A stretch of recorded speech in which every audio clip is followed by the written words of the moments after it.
Salam and welcome. Thank you for joining me in part number 78 of the Ansari series. We're looking at the works of Dr. Fazl Rahman Ansari in the moral and spiritual transformation in Islam. Beautiful compiled by Dr. A.K. Chogli. And you can get copies of the books from the Ahsan Academy of Research and Springs in South Africa or from Shelfcraft in Sutherland Ridge in Pretoria, Gauteng province in the Republic of South Africa. So we're still busy with the concept or the philosophy or the principle of unity. The companions of the Prophet ﷺ, the companions of the Sahaba Ikram, they heard the message, they thought about it, they assimilated it, they absorbed it into their personalities, and they forgot about the egos. They put the egos one side to hold up the standard of unity, the standard of Islam. They listened to the warnings of the Quran regarding Iblis, regarding Shaitan, who fell down from very high status, as we read in chapter number 7, verse number 12, when Iblis, Shaitan, who said, I am better than him. That means I am better than Adam, because you created me of fire and Adam of clay. This is ego and this is arrogance.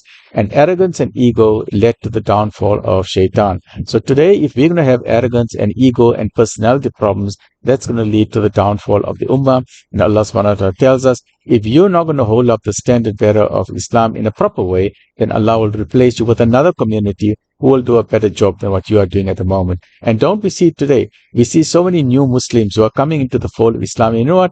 Many times I say they are better than what we are. They are such loyal people, such wonderful people, such experienced people. And that's what Allah subhanahu wa ta'ala tells us, and what Nabi sallallahu alaihi wasallam showed us.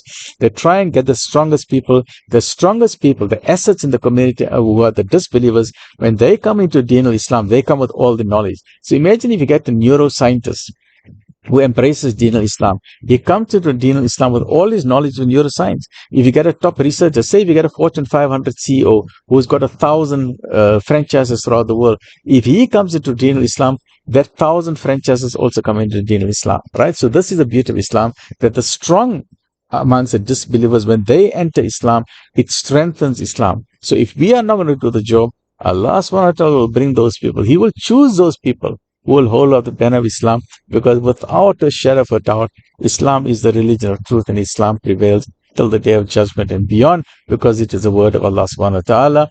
And Allah subhanahu wa ta'ala says that on Iblis, those who follow the ways of Shaitan, those who follow the ego and the arrogance, Allah tells us in verse number 15, chapter number 15, verse number 35, and the curse shall be on you until the day of judgment. So Shaitan is being told, Iblis is being told, that because of his arrogance and pride, he has been kicked out of paradise. How can a person who believes in Allah yet believe himself to be great?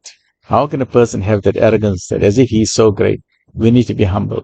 If a person says with his lips his shahada, and he worships at the same time his nafs, his basal nafs, then he is a mushrik. A very serious claim. Now, Dr. Ansari said, well, be careful. If you are saying the shahada that there is only one God, yet you are allowing your base, your hawa al-nafs, the animal nafs, to be the ego, to be arrogance, then chapter 25, verse number 43 of the Quran warns us very seriously. Have you not seen him who worships his ego? That means you are allowing your ego to cause a rift in the community. You are following the footsteps of Shaitan with your arrogance. You think that your knowledge is giving you you're going to win that contest. You can win that debate. You can win that argument. But where will that lead you on the day of Qiyamah? So we need to be very, very careful. He asserts his ego in terms of his wealth and his power and his status, as if his money makes him. And some people, very sadly, they think because they are very wealthy, they automatically assume they are very intelligent. That whatever they say, everyone must follow them, just because they must worship their money.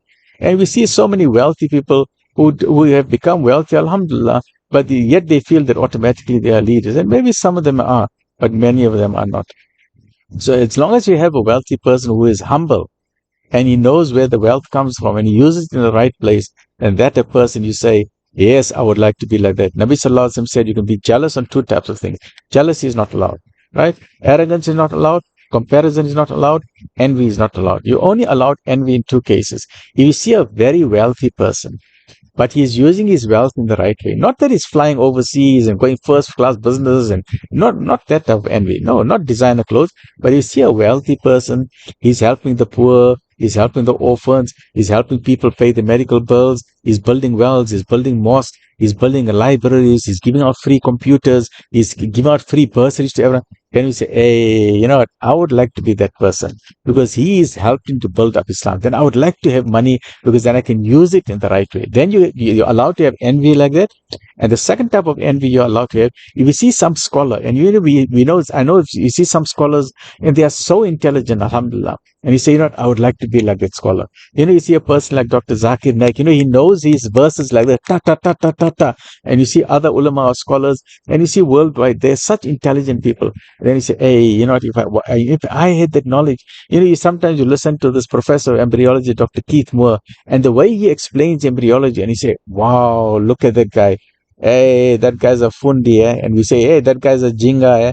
And we had professors like that at medical school. We had Professor Farad Tobias who would walk in the lecture room with no notes. They would talk and they would talk, and you would just listen, so enraptured to his magnificent talks he's giving. And then another professor comes, Professor Q comes in, and he starts talking. And then Professor Barry Shub, professor of virology, he would come in. And this guy used to be so detailed in his lecture. You know, you didn't need a textbook. He starts talking, and you start making the notes, and you say, wow, you know, if I had that type of knowledge. So that is a type of knowledge, or two types of envy which are permissible, not in a bad way, but for you to strive to be a better human being, because all of us got potential within us, and we need to find that potential within us. So a grandeur and greatness is only for Allah subhanahu wa ta'ala, for no one else, and we are dependent on Him, as we read in chapter number 35 in verse 15 of the Quran, where it says, "O you who believe, we are all beggars at the door of God. You are mere shadows on the firmament of space and time, who are staying here at the will of Allah subhanahu wa ta'ala and His pleasure only. Allah is not dependent on anyone, and Allah is worthy of all praise." But there is also a warning. If you do not behave properly, then there is a warning in chapter number 35, verse 17, and the warning says, if Allah wants, He can wipe you off from the face of the earth, and He can create a new creation. And that is not difficult for Allah. Right? Stay well, look after yourself. Alhamdulillah.